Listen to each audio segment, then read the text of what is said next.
Kita tengok anak ayam. Dia dari kecil, dia kalau nak bagi makan ulam-ulam kan, macam daun ketum ayam apa kan, dia kena daripada kecil.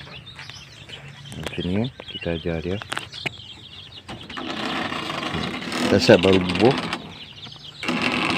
Oh, tu dia rakus sungguh, semangat dia. Tu dia, tu dia.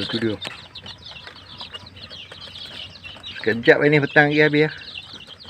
Biar dia, daripada dia tak buat apa kan, biar dia duduk kat dalam ni lah. So dia ada aktiviti lah. That's why dia mau makan. Tutup. Dah. Op. Tutup.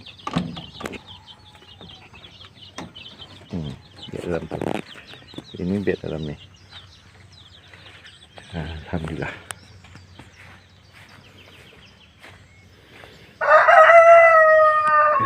Dia kita susun-susun batu.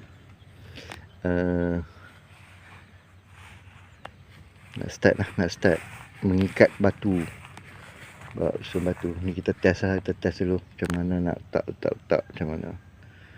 So kalau dapat batu sungai lagi sedap lah kan. Batu sungai tak ada kat sini, susah nak dapat. So itu jauh. Jadi batu bukit pun dia punya tekstur tone dia tu okey.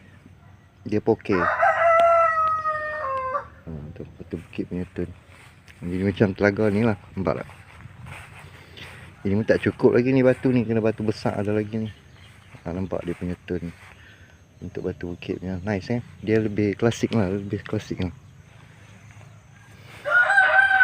Alhamdulillah dah selesai, semua selesai. Kembali dulu.